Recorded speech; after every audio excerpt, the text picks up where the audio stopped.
하나님 말씀은 여호수아 17장 1절로 13절까지 보겠습니다.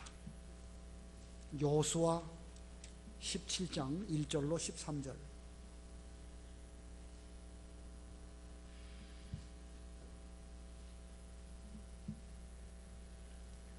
여호수아 17장 1절입니다. 므낫세 지파가 제비를 뽑았으니 이는 므낫세가 요셉의 맏아들이었기 때문이다. 므낫세의 맏아들이며 길르앗의 아버지인 마길은 용사였으므로 길르앗과 바산을 얻었고, 므낫세의 남은 자손도 그 족속별로 제비를 뽑았는데 그들은 아비에셀의 자손과 헬렉의 자손과 아스리엘의 자손과 세겜의 자손과 헤벨의 자손과 스미다의 자손이니 이들이 각각 족속을 이루고 있는 요셉의 아들 므낫세의 남자 자손들이다. 헤벨의 아들이고 길르앗의 손자이며 마길의 증손이고 므낫세의 현손인 슬로브앗은 아들이 없고 딸만 있었는데 그 딸들의 이름은 말라와 노아와 호글라와 밀가와 디르사이다. 이들이 제사장 엘르아살과 눈의 아들 여호수아와 지도자들 앞에 나와 말했다. 여호와께서 모세에게 명령하여 우리 형제들 가운데서 우리에게 유업을 주라고 했습니다 하였다. 이에 여호수아가 여호와의 명령을 따라 그들에게 그들의 아버지 형제들 가운데서 유업을 주므로 요단 동쪽 길르앗과 바산 땅 외에 므낫세에게 10몫이 돌아갔으니 이는 므낫세의 여자 자손들이 그 남자 자손 가운데서 유업을 얻었기 때문이다. 길르앗 땅은 므낫세의 남은 자손에게 속하였다. 므낫세의 경계는 아셀에서 세겜 앞 믹므닷까지이고 남쪽으로 내려가 엔다프와 주민의 땅까지이며, 다프와 땅은 므낫세에게 속하였으나 므낫세의 경계에 있는 성읍 다프와는 에브라임 자손에게 속하였다. 그 경계는 가나 게울로 내려가는데 게울 남쪽에 있는 이 성읍들은 므낫세의 성읍 가운데 있었으나 에브라임에게 속했다. 므낫세의 경계는 그 게울 북쪽에 있고 그 끝은 바다이며 그 남쪽은 에브라임에 속하고 북쪽은 므낫세에 속했는데 그 경계는 바다이니 북쪽은 아셀과 맞닿고 동쪽은 이사갈과 맞닿았다. 이사갈과 아셀에도 므낫세에 속한 지역이 있었으니 곧 베스안과 그 딸린 마을들과 이블르함과 그 딸린 마을들과 돌의 주민과 그 딸린 마을들과 또 엔돌 주민과 그 딸린 마을과 다낙 주민과 그 딸린 마을들과 무깃도 주민과 그 딸린 마을들, 곧 3개의 언덕 지역이다. 그러나 므낫세 자손은 이 성읍들의 주민을 쫓아내지 못했고 가나안 사람은 그대로 그 땅에서 살았는데 이스라엘 자손이 강해졌을 때 가나안 사람에게 노역을 시켰으나 완전히 쫓아내지는 못했다. 거기까지 봉독하겠습니다. 오늘 본문의 내용은 이스라엘의 12지파 가운데 므낫세 지파가 제비를 뽑아서 얻은 그 유업을 말씀하고 있습니다.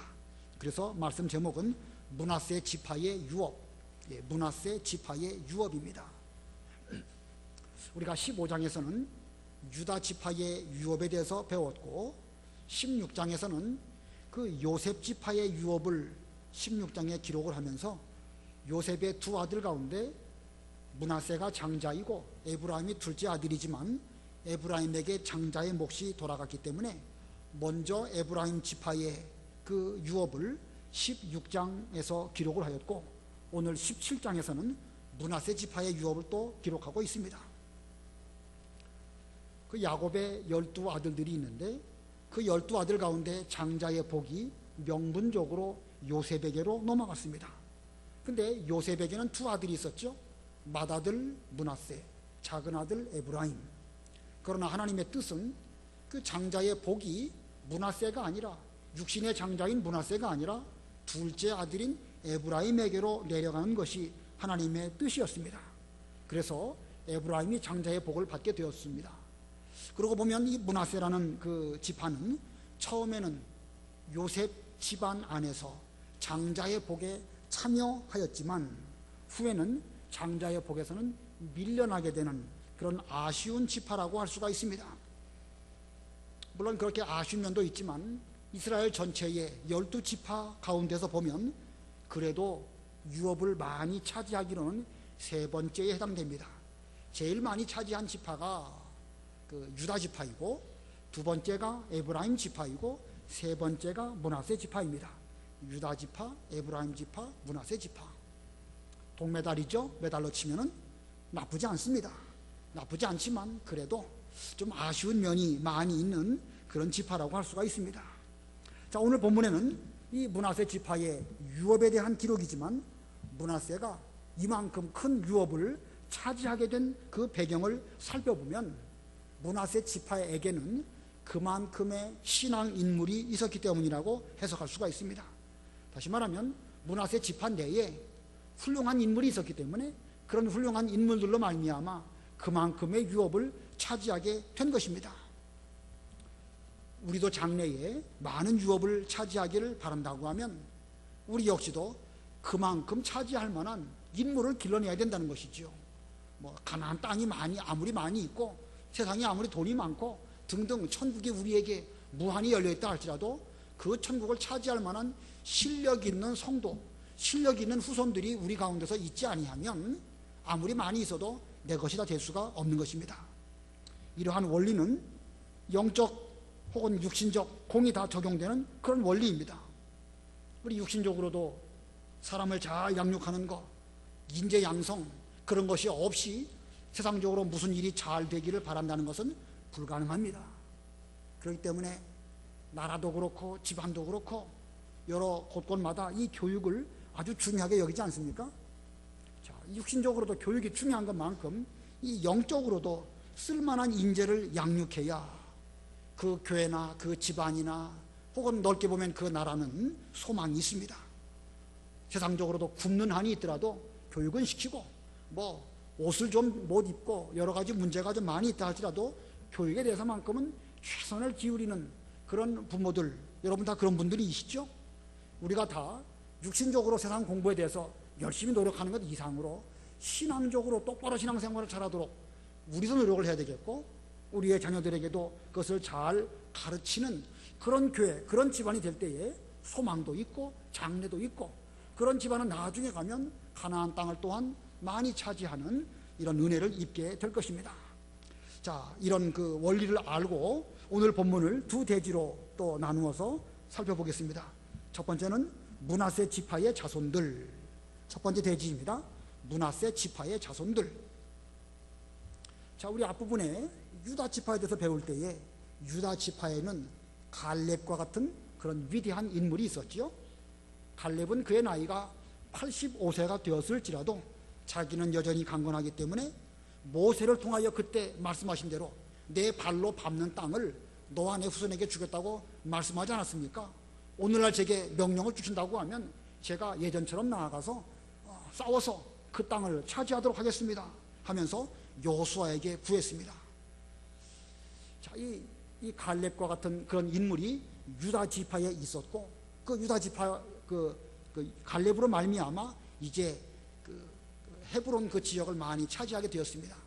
근데 갈렙이 또 말하기를 누구든지 기럇 세벨 그 아낙 자손들이 머물고 있는 그 기럇 세벨을 쳐서 그 땅을 점령하는 사람에게는 내 딸 악사를 그에게 아내로 주겠다 이렇게 말했습니다. 그리고 그 언약을 듣고 또 그와 같은 열정을 갖고 있는 청년 오니엘이 나아가서 그 기럇 세벨을 쳐서 점령함으로 갈렙의 사위가 되었습니다. 그러고 보면 갈렙, 악사, 오니엘 이런 사람들이 그 유다 지파가 배출한 그 당대의 훌륭한 인물이라고 할 수가 있습니다. 이런 훌륭한 인물들이 유다 지파에 있었기 때문에 유다 지파가 비로소 유다 지파와 같은 그런 장자의 복을 차지하게 된 것입니다. 우리가 지난 주일날, 수요일날 에브라임 지파에 대해서 배웠습니다. 에브라임 지파에는 어떤 인물이 있었다고 그랬죠? 우리 찬송가 부르면서 제가 말씀드렸죠? 여호수아가 어느 지파 사람이라고요? 에브라임 지파 사람입니다. 이제 여호수아 24장에 가면 그 배우게 되는데 그 여호수아는 자기가 죽었을 때에 그 에브라임 지파 딥나세라, 에브라임 지파 경내에 있는 딥나세라의 장사 지내게 되었고 그 에브라임과 므낫세의 아버지인 그 요셉의 해골을 가지고 왔는데, 그 요셉의 해골은 세겜 땅에다가 또 장사를 지냈습니다. 세겜 땅 역시 에브라임 지파 내에 있는 것입니다. 자, 그러고 보면 그 에브라임 지파에는 여호수아와 같은 그런 위대한 인물이 있었기 때문에 이 에브라임 지파가 또 두 번째로 큰 그런 기업을 차지하는 그런 은혜를 입게 된 것입니다. 오늘 우리가 이제 므낫세 지파에 대해서 배우는데, 므낫세 지파의 자손들 가운데는 어떤 인물들이 있었는가, 그걸 또 이 시간 배우도록 하겠습니다. 그 중에 첫 번째 소지로 용사 마길이 있습니다. 용사 마길. 자, 이 므낫세 지파의 자손들 첫 번째 대지의 첫 번째 소지가 용사 마길입니다. 자, 마길은 어떤 인물일까? 마길은 일찍이 요셉의 스라에서 양육받은 그런 인물입니다. 창세기 50장 22절로 23절 읽어보세요. 창세기 50장 22절 23절. 22절. 요셉이 그의 아버지의 식구들과 함께 이집트에 거주하며 110세를 살았다. 요셉이 에브라임의 자손 3대를 보았으며 므낫세의 아들 마길의 아들들도 요셉의 무릎 위에서 자라났다. 예, 요셉이라는 위대한 인물이 110세까지 살면서 노인이 될 때까지 그가 뭘 했는가? 그의 3대 손들을 잘 양육을 하였고, 또 3대 그 이후에 4대까지도 그는 잘 길렀습니다. 23절에 보면 요셉이 에브라임의 자손 3대를 보았으며 므낫세의 아들 마길의 아들들도 요셉의 무릎 위에서 자랐다. 요셉, 므낫세, 마길, 그리고 마길의 아들들. 그러니까 요셉에게로 말하면 증손자가 되는 것이죠. 이 요셉은요, 그의 맏아들인 므낫세, 므낫세의 아들인 마길, 그리고 마길의 아들들, 그들을 요셉의 무릎 위에서 자랐다. 자, 우리 바른 성경에는 무릎 위에서 자랐다. 개역 성경에는 뭐라고 되어 있죠? 요셉의 슬하에서 양육되었다, 그렇게 말하고 있죠. 슬하, 슬자가 무슨 슬자죠? 무릎이란 말이에요. 무릎.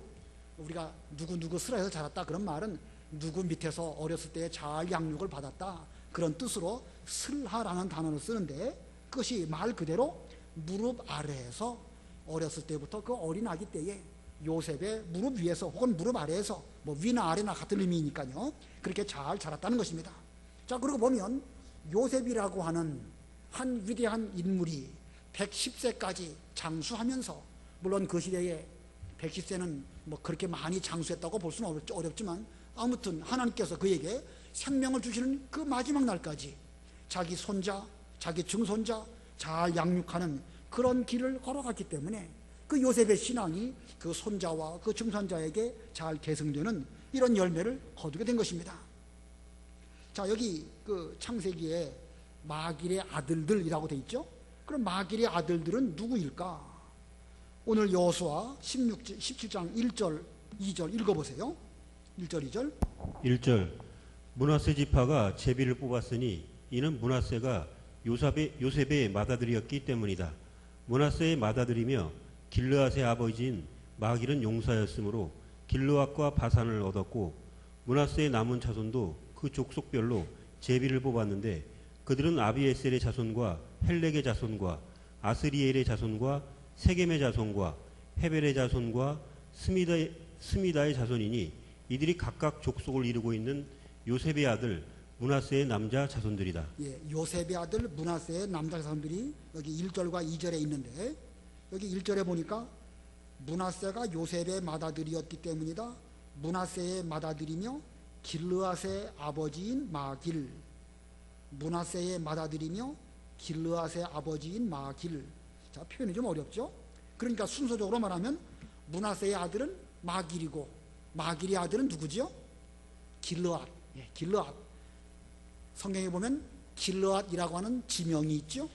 이 마길이 요단강 동편에 해당되는 그 지역을 용사 마길이 가서 점령하고 그 땅 이름을 자기 아들 길르앗의 이름을 따서 그 땅을 길르앗이라 라고 이름을 붙였습니다. 자, 그래서 길르앗이라고 하는 아들, 길르앗이라고 하는 그 지명 같은 것으로 되어 있습니다. 그래서 1절은 요단강 동편에 있는 므낫세 지파 절반의 그 유업이 1절에 기록되어 있고 2절에는 므낫세의 그 외에 남은 자손들의 기업을 2절에서 또 이렇게 말씀하고 있습니다. 자, 아무튼 이 마길이라고 하는 용사로 말미암아 요단강 동편 기업도 차지해서 자기 아들 길르앗의 이름을 따서 이름을 붙이게 되었고, 또 요단강 서쪽에 있는 그 므낫세 지역을, 므낫세 유업을 차지함에 있어서도 이 마길이라고 하는 용사가 아주 열심히 수고했기 때문에 이와 같은 기업을 차지하게 됐음을 성경이 우리에게 보여주고 있습니다. 자, 이걸 볼 때에 할아버지 요셉이 손자 마길을 양육하고 또 증조 할아버지인 요셉이 증손자인 길르앗도 잘 양육을 하니까 세월이 흘러서 그들이 이스라엘 나라의 큰 용사, 큰 일꾼이 되어가지고 요단강 동편 땅도 차지하게 되었고, 또 그들이 앞장서서 그 여러 이스라엘 자손 가운데에서 먼저 무장하고 요단강을 건너가서 그 가나안 전쟁을 수행할 때에 요단강 동편에서 기업을 차지한 사람들이 앞장섰기 때문에 그 전쟁이 잘 수행된 내용들 우리 다 알고 계시죠? 그리고 보면 이 용사 마길이 얼마나 수고를 많이 했는가, 이걸 우리가 잘 알 수가 있습니다. 가나안 전쟁을 다 끝내고 나서야 그 마길을 비롯한 그 용사들은 이제 자기들의 그 기업으로 돌아가는 그런 일들이 이제 뒤에 기록되어 있는데, 그때에 그 돌아간 사람 가운데 용사 마길도 있었을 것이고 또 길르앗도 그 가운데 있지 않았을까. 성경에는 분명하게 명기되어 있지 않지만 우리는 충분히 그렇게 해석할 수가 있습니다. 여호수아 22장 1절로 4절 읽어보세요. 22장 1절로 4절. 22장 1절. 그때에 여호수아가 르우벤 사람과 갓 사람과 므낫세 지파의 절반을 불러서 그들에게 말했다. 너희는 여호와의 종 모세가 너희에게 명령한 것을 다 지켰으며 내가 너희에게 명령한 모든 일에 있어서 내 말에 순종했고, 오늘날까지 이렇게 많은 날 동안 너희 형제를 버리지 않고 여호와 너희 하나님께서 명령하신 그 책무를 지켜왔다. 이제 여호와 너희 하나님께서 너희 형제들에게 말씀하신 대로 그들에게 안식을 주셨으니 이제 너희도 여호와의 종 모세가 요단 저편에서 너희에게 준 너희 장막과 너희 소유지로 돌아가거라. 예, 가나안 전쟁을 잘 수행했습니다. 그 가나안 전쟁을 잘 수행한 사람 가운데 앞장선 선봉대가 있었는데 르우벤 지파, 갓 지파, 그리고 므낫세 지파입니다. 그 므낫세 지파 가운데에는 마길과 같은 용사가 있었습니다. 그 다음을 보면 여호수아 22장 7절 8절 읽어보세요. 7절. 모세는 바산에서 므낫세 지파의 절반에게 유업을 주었고 남은 지파의 절반에게는 여호수아가 요단 이쪽인 서편에서 그들의 형제들과 함께 유업을 주었다. 여호수아가 그들을 자기들의 장막으로 돌려보낼 때 축복하며 말하기를 너희는 많은 재산 곧 매우 많은 가축과 은금 노철과 매우 많은 의복을 가지고 너희 장막으로 돌아가서 너희 적에게서 탈취한 것을 너희 형제와 나누어라 하였다. 예, 모세가 특별히 이 므낫세 지파에게 이와 같이 축복 기도를 해 주었습니다. 아마 그 여호수아 입장에서 누구보다 고맙겠지요. 이 영적 전쟁, 가나안 땅을 차지하는 전쟁에서 므낫세 지파 절반은 이미 가나안 땅 그 동쪽에 유업을 얻었지만 그들은 앞장서서 수고 많이 했기 때문에 여호수아가 전쟁 다 끝나고 그들을 돌려보낼 때에 특별히 그들을 위해서 축복하면서 말하기를 너희는 많은 재산 곧 매우 많은 가축과 은금 노철과 매우 많은 의복을 가지고 너희 장막으로 돌아가서 너희 적에게서 탈취한 것을 너희 형제와 나누어라, 이렇게 말했습니다. 자, 이렇게 이 므낫세 지파가 특별히 여호수아로부터 이런 축복 기도를 받게 된 것은 그 가운데 용사 마길과 같은 사람이 있었고 마길의 아들인 길르앗도 그 일에 잘 참여한 것으로 해석을 할 수가 있습니다. 이런 걸 볼 때에 일찍이 요셉이 그 아들들, 물론 에브라임 지파 잘 양육한 것도 있지만 특별히 므낫세 지파 가운데에서 마길을 잘 양육하고 그리고 마길의 아들들을 잘 양육한 이 결과가 오랜 역사가 지나간 이후에 이와 같은 열매로 나타난 것을 우리는 볼 수가 있습니다. 이걸 보면 요셉 한 사람의 신앙적인 그 열매가 얼마나 중요한가 하는 것을 알 수가 있습니다. 한 사람이 중요합니다. 똑똑한 사람 한 사람이 중요한 거예요. 세상에도 똑똑한 사람 한 사람이 종종 수만 명을 먹여 살린다고 그래요. 여러분 스마트폰 쓰는 그 애플이라는 그 스마트폰 회사 만들어낸 사람 스티브 잡스라는 사람이 있죠. 그 사람 한 사람으로 인해 가지고 얼마나 많은 사람들이 먹고 삽니까? 미국이라는 나라가 얼마나 많은 돈을 벌어들입니까? 지금 그 애플이라는 기업이 미국에서는 아마 제일 큰 기업이 아닐까. 뭐 세계 스마트폰 시장의 95% 이익금을 그 회사가 다 독식을 한다는 거예요. 똑똑한 사람 한 사람이 그렇게 많은 사람을 먹여 살린 것이지요. 우리나라도 보면 정주영 회장이나 이병철 회장이나 이런 사람들이 그 기업가적인 그런 정신을 가지고 회사를 잘 세웠기 때문에 또 많은 사람들이 거기에 고용이 되어지고 우리나라 산업도 많이 자라나게 되고 등등의 일들이 있지 않았습니까? 세상적으로도 그렇거니와 신앙적으로도 마찬가지입니다.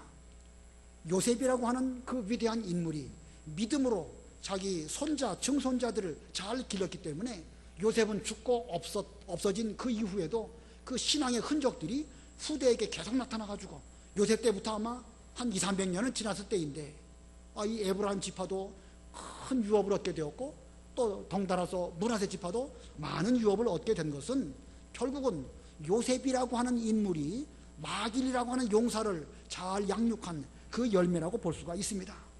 그러므로 우리도 인물을 양육해야 됩니다. 인물을 양육하기 위해서는 어떻게 되겠죠? 여러분들이 먼저 요셉과 같은 믿음을 소유해야 됩니다. 내가 믿음이 없는데 어떻게 믿음이 있는 후손들을 길러내겠습니까? 여기 계신 나이 드신 분들이 먼저 요셉과 같은 믿음을 가지고 그와 같은 믿음으로 길러내려고 하나님 아버지 앞에서 부지런히 노력하셔야 됩니다. 그러려면 오래 살아야 되겠죠? 요셉만큼 110세까지 사시면서 손자, 증손자, 고손자까지도 잘 기른다고 하면 우리 어르신들이 천당 간 이후에도 그 좋은 열매가 이 땅에서 많이 맺혀지게 될 것입니다. 요셉은 죽으면서도요, 나 죽은 이후에 내 해골을 애굽 땅에 매장하지 말고 반드시 가나안 땅에 갔다가 거기다가 나를 매장해 달라 이렇게 명령을 했습니다. 왜 그랬겠죠?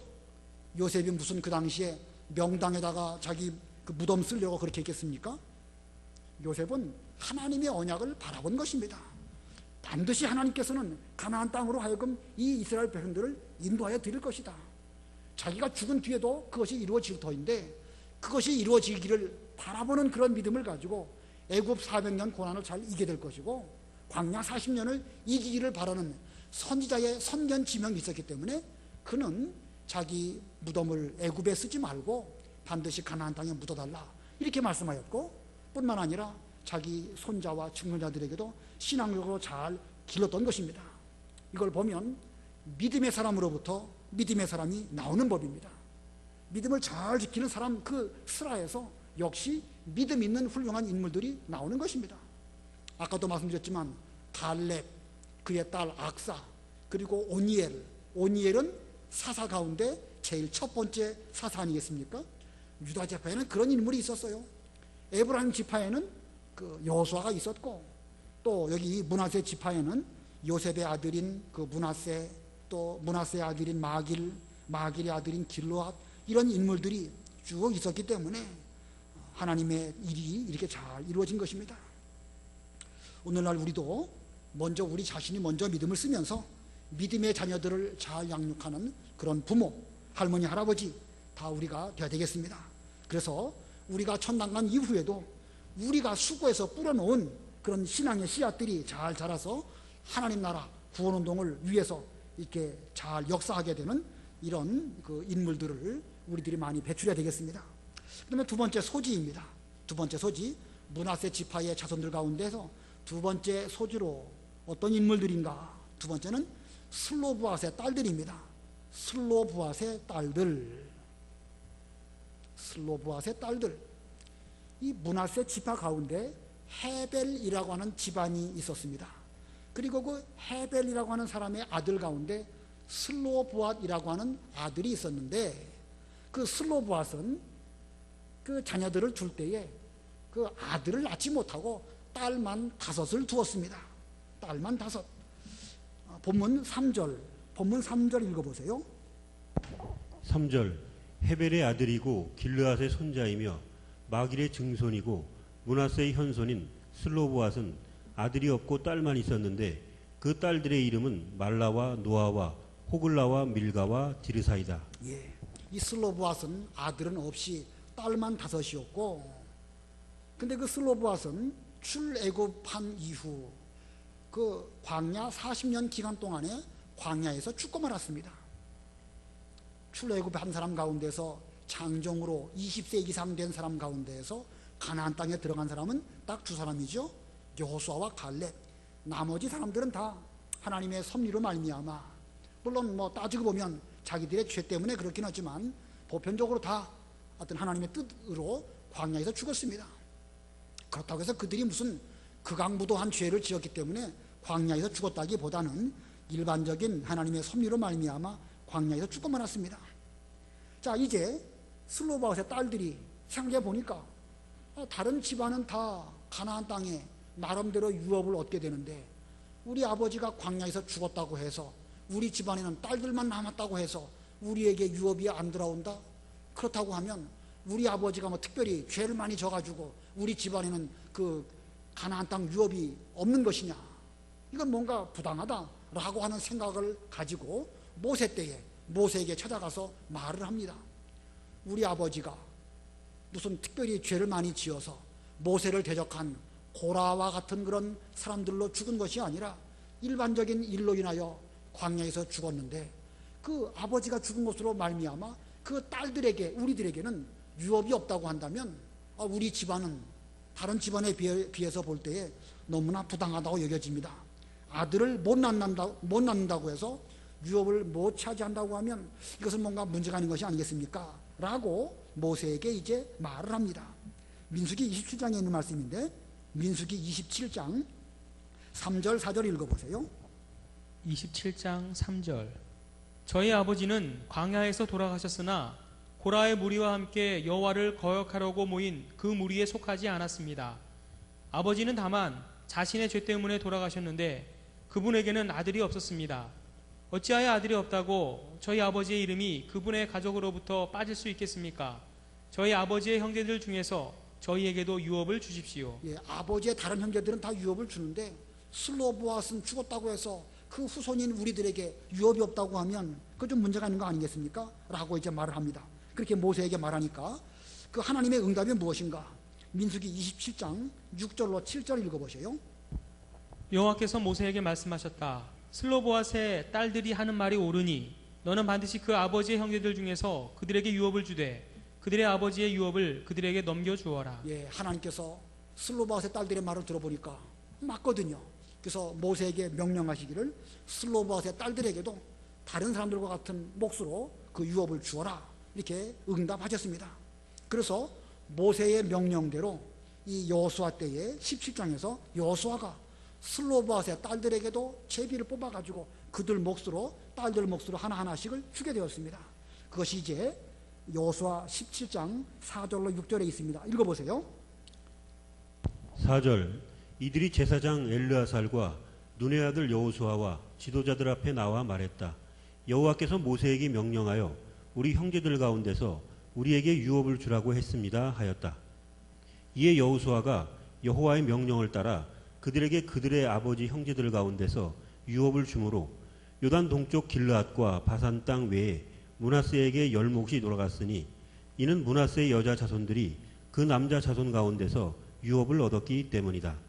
길르앗 땅은 므낫세의 남은 자손에게 속하였다. 예, 여기 10몫이 돌아갔다 5절에 그랬죠. 그것은 2절에 보면 그 마길 외에 다른 그 집안 5몫이 또 나오고, 그리고 슬로바앗의 딸들 5몫이 나오고 합이 10몫이 돌아갔다, 이런 뜻으로 이렇게 말씀하고 있습니다. 자, 아무튼 이렇게 이 성경에 보면 이 여자들이라고 해서 특별히 뭐 하나님의 유업을 잇는데 부당하게 하거나 그런 말씀은 없습니다. 물론 성경에 남자의 권리와 여자의 권리가 동등하다, 무슨 남녀 평등, 이런 어떤 인권 문제를 다룬 말씀은 아닙니다. 왜냐하면 성경이 무슨 우리의 구원에 대한 도리를 말씀하신 책이지 무슨 여권 신장에 관한 그런 말씀이 있거나 그런 건 아니에요.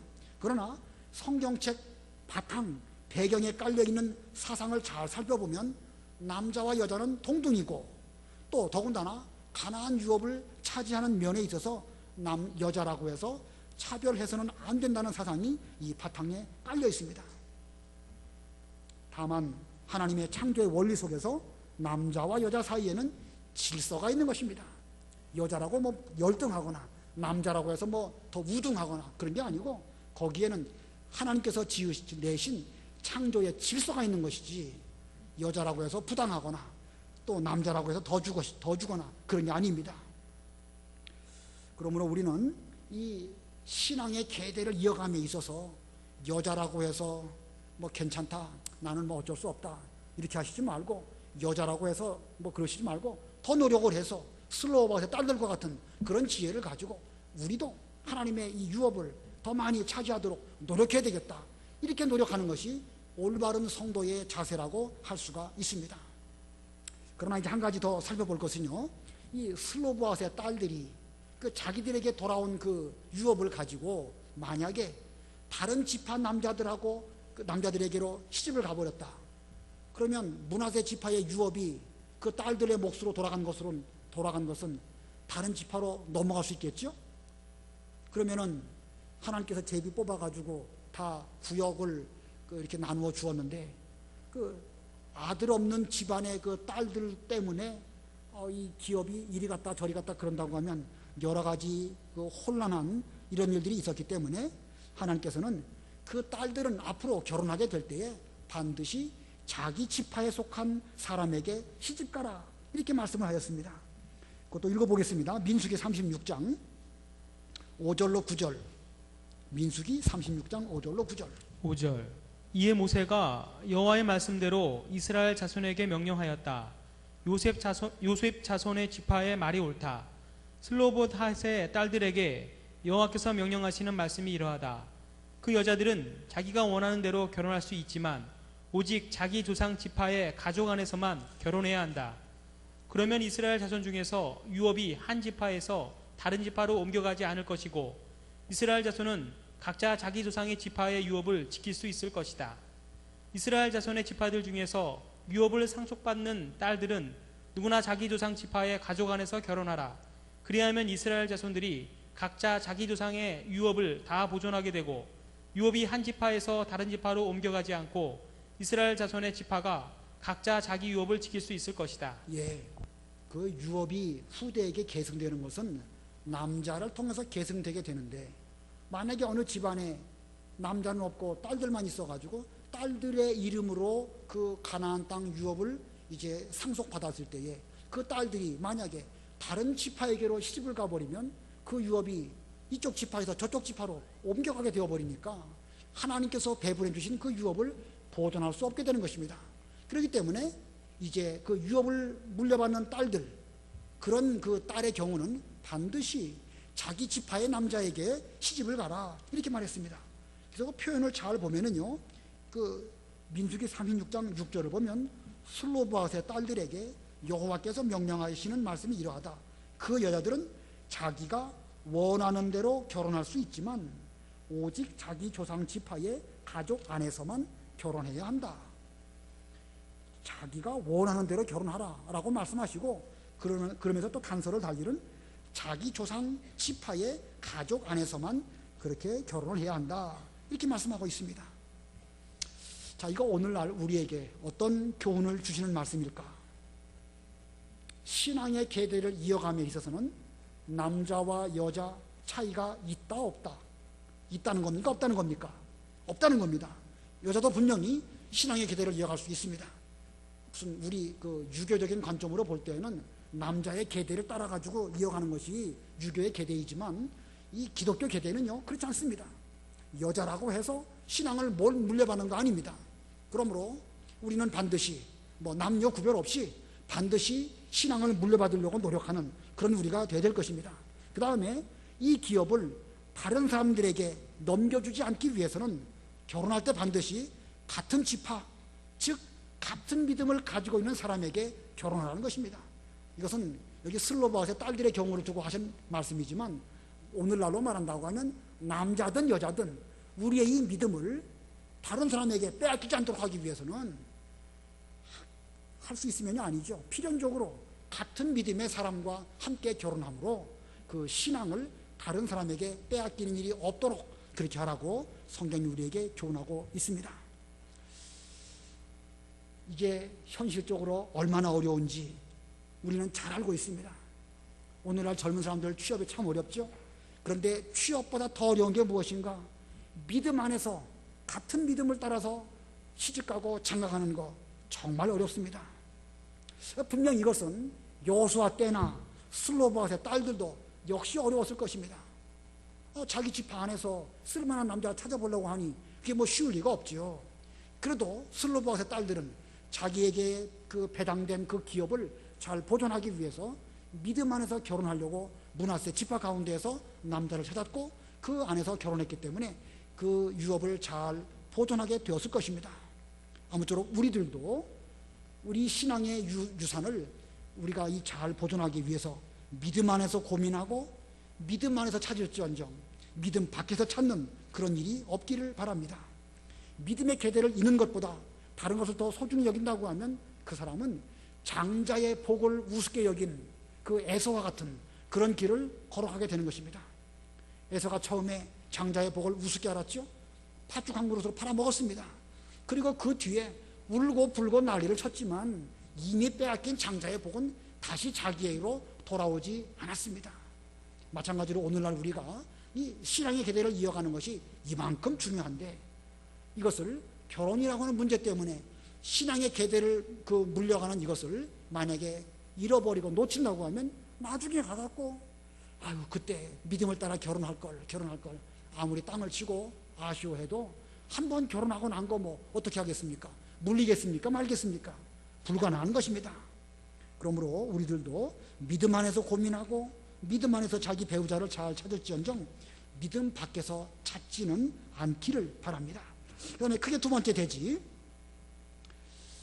대지로 므낫세 지파의 유업의 경계입니다. 므낫세 지파의 유업의 경계. 본문이 좀 길긴 하지만 간결하게 말씀을 드리도록 하겠습니다. 이 므낫세의 유업은 에브라임 지파보다 그 북쪽에 있습니다.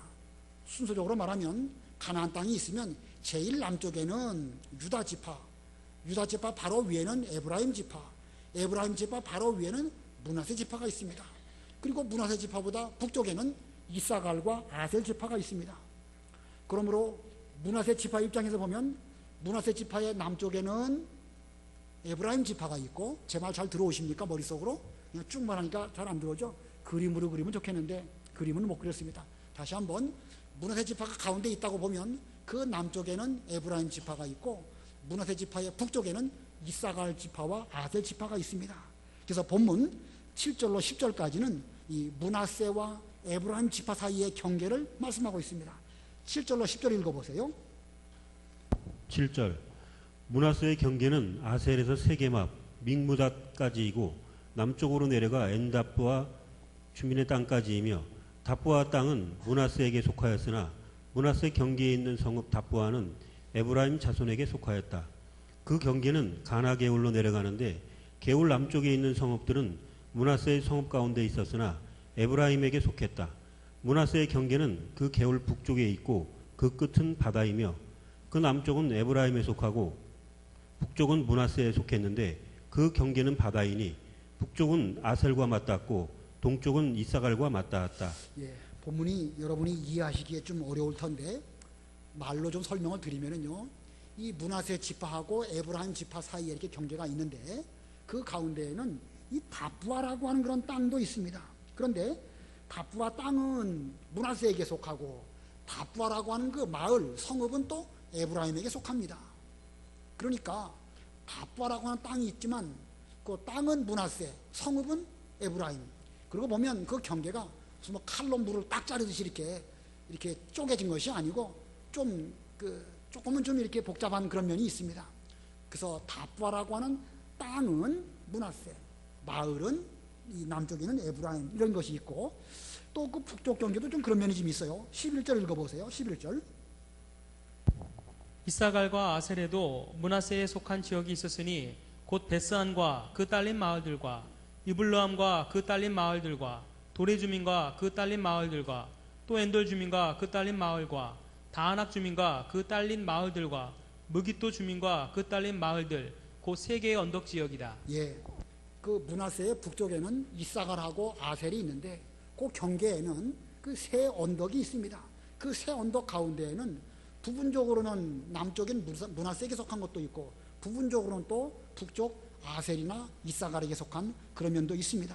자, 그러고 보니까 이 그 경계를 나눌 때에 분명 제비를 뽑아가지고 그 경계가 나누어졌지만 현실적으로 볼 때는 좀 애매하게 어느 쪽은 땅은 이렇게 그 성읍, 예를 들어서 다부아라고 하는 그 이름을 붙인 땅도 있고 마을도 있는데 마을은 에브라임에게, 땅은 므낫세에게 이렇게 속한 것처럼 또 북쪽도 그런저런 경계가 좀 애매하게 있다는 것입니다.